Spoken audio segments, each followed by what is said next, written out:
साथियों नमस्कार। कैमरे के फ्रेम में जो व्यक्ति दिख रहे हैं वो अनुराग इंटरटेनमेंट के ओनर हैं दिवाकर शर्मा।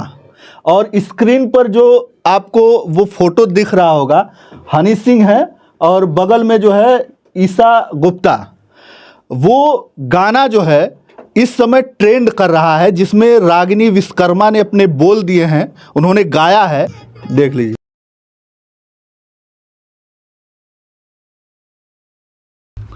चोली के चिजुइया चिखल चाहे जबरी, इस प्रकार का वो गाना है। हालांकि लोग कहेंगे कि इस प्रकार जो है अश्लील है और आप अश्लील को किस तरीके से रिप्रेजेंट कर रहे हैं, लेकिन हमारे साथ जो है अनुराग इंटरटेनमेंट के ओनर हैं दिवाकर शर्मा जी। हम इनसे जानने का प्रयास कर रहे हैं कि कैसे वो वाकया हुआ, कैसे इनको वो गाना मिला और ये जो है रागिनी विश्वकर्मा से वो गवाए। बहुत बहुत स्वागत है आपका जी। धन्यवाद सभी आपके सभी दर्शकों को बहुत प्रणाम। और कैसे मौका मिला हनी सिंह जैसे बड़े स्टार जो कहे जाते हैं, जो रैपर हैं और इंटरनेशनल उनके गाने चलते हैं, कैसे संपर्क हुआ? देखिए, ऐसा नहीं है कि भोजपुरी की वो बड़े लोग नहीं देखते हैं। बड़े लोगों का मतलब ऐसा हो जो पढ़े लिखे प्रबुद्ध लोग भी हैं वो भी देखते हैं। तो उसी में से किसी गाने को, रागिनी विश्वकर्मा के किसी गाने को उन लोगों ने देखा और हमसे संपर्क किए हैं। तो संपर्क किए, उसके बाद एक समय निर्धारित हुआ। वहाँ से फिर उनके टीम के एक मेंबर विनोद वर्मा जी हैं, वो यहाँ पर आए, 3-4 दिन रुके। उसके बाद गाने का बाकायदा रिहर्सल कराया गया, गाने को लिखवाया गया और उनको कुछ देसी चीज़ चाहिए था। तो फिर ये गाना निकल कर के आया, इसकी रिकॉर्डिंग हुई। रिकॉर्डिंग होने के बाद पहले तो नहीं पता था, रिकॉर्डिंग होने के बाद पता चला कि हाँ भाई, हाँ, जब एग्रीमेंट चालू हुआ रागिनी का कि भाई ये गाने का ये फलाना वॉइस लिया है और इसका एग्रीमेंट है, तब वो हनी सिंह प्रोडक्शन का नाम देखा गया। तो मुझे तब पता चला कि हाँ, ये हनी सिंह जी के लिए गाना है।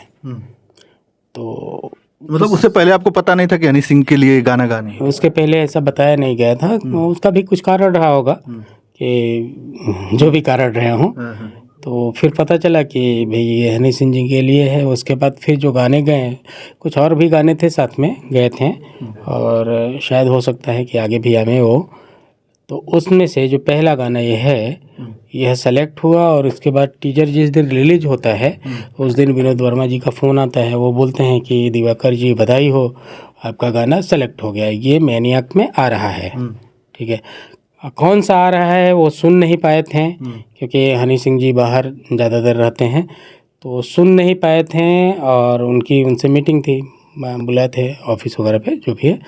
तो फिर उनकी बाद में 2 दिन के बाद मुझे कंफर्म किया कि हाँ, दीदिया के देवरा है। लेकिन जब तक आ नहीं जाता है तब तक हमको कुछ कहना नहीं है, किसी से बोलना नहीं है, क्योंकि भाई जब तक हमें संतुष्टि नहीं है कि क्या आया क्या नहीं आया, तब तक हम कहाँ किसको बोलने जाएँ। तो फिर जब सामने आया उसके बाद फिर चीज़ें आपके सामने हैं। जनता का खूब सारा प्यार मिल रहा है। अभी सामने आया तो पूरा नंबर 1 पे ट्रेंड कर रहा है यूट्यूब। हाँ, नंबर 1 पे ट्रेंड कर रहा है।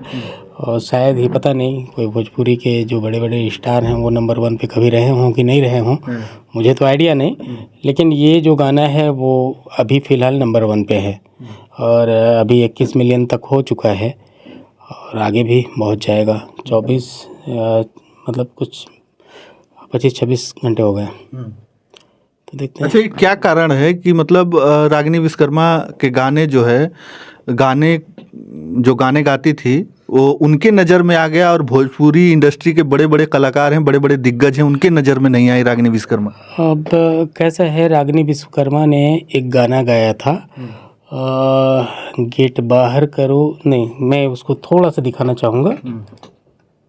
तो ये विवाहकारी हमने यहाँ आजमगढ़ में हरिओम स्टूडियो, मेरे मित्र हैं उनके यहाँ मैंने किया था। गुड्डी गिलहरी जी हैं वो जो बाई साइड की हैं, और ये है रागिनी विश्वकर्मा। अभी जो इस हनी सिंह के गाने जो हैं उनके लिए भी दोनों आर्टिस्ट साथ में गए थे। तो उनका एक्चुअल में तबीयत स्वास्थ्य ख़राब होने के कारण, क्योंकि उनकी वॉइस तो बहुत अच्छी है, पहले की सुपरस्टार रह चुकी हैं मेरे नज़र में, जनता की नज़र में कोई भी रहे, तो उनसे तो उनकी बच्ची है रागिनी, मौसी लगती हैं उनकी। तो दोनों लोग पहले थे, लेकिन उनका थोड़ा सा स्वास्थ्य सही न होने के कारण आवाज़ डल रहा, उस कारण रागिनी विश्वकर्मा को चांस मिला। आगे बढ़ने का। तो मुझे लगता है कि ये जो गाना है वो उन लोगों ने सुना था। सुन लीजिए क्या है।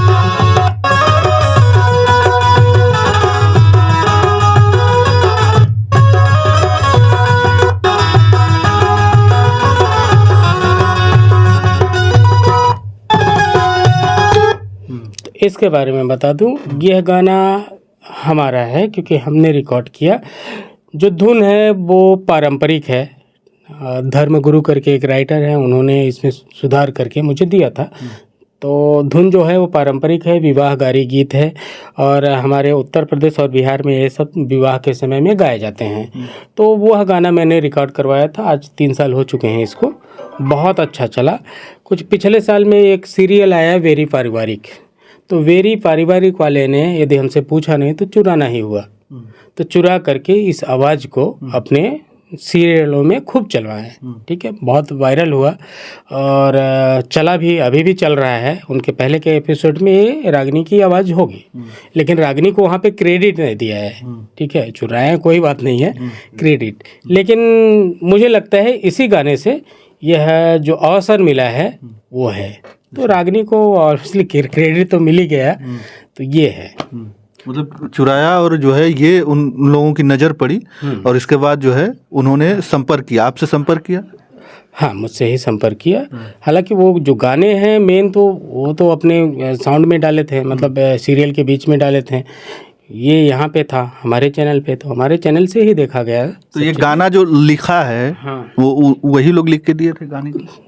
कौन सा? ये जो गाना हनी सिंह के उसमें गाया? नहीं, ये हमारे एक राइटर हैं अर्जुन अजनबी जी। अच्छा। अभी आए नहीं है, कुछ समय में वो भी पहुंचेंगे। तो उन्होंने लिखा और उनको मैंने बुलाया तो कुछ गाने लिखे जिसमें से ये गाना सेलेक्ट हुआ। अच्छा, ये सेलेक्ट हुआ और आज जो है ट्रेंड कर रहा है। आज ट्रेंड कर रहा है।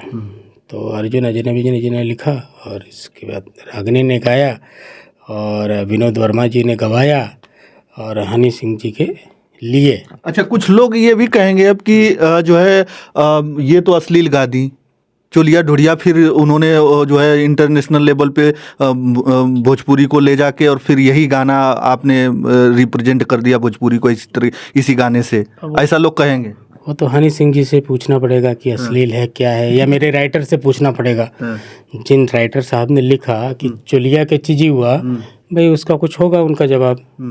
और ये जो बातें हैं ये एक ऐसे पारंपरिक गारी की धुन पे है। ठीक है, तो दीदी देवर की बात है, दीदी के देवर की बात, मतलब एक मजाक का पद बनता है। ठीक है, तो उस संदर्भ में देखा जाए तो अश्लील नहीं कहेंगे और आम भाषा के मतलब आम जन के संदर्भ में देखा जाए तो कह सकते हैं। लेकिन इसका सही जवाब ये हमारे राइटर साहब ही दे पाएंगे। अच्छा जी, क्यों लिखा उन्होंने, क्यों लिखा और क्या है। और हनी सिंह जी ने ऐसे गाने को ही क्यों लिया वो उन्होंने अपने गाने में, वो वही बता पाएंगे। क्योंकि मैं तो बस हमसे चीज़ें मांगी, हमने दी, वही है। लेकिन उस जो कोयले की खदान से उस हीरो को तराशने और तलाशने का जो काम किया है वो आप ही हैं, कह सकते हैं। वैसे हमारे यहाँ तो बहुत सारे हीरे निकले हैं, उसमें से एक रागिनी भी है। लेकिन आप जो है रागिनी जी को अपने इंटरनेशनल लेवल पे पहुंचा दिया।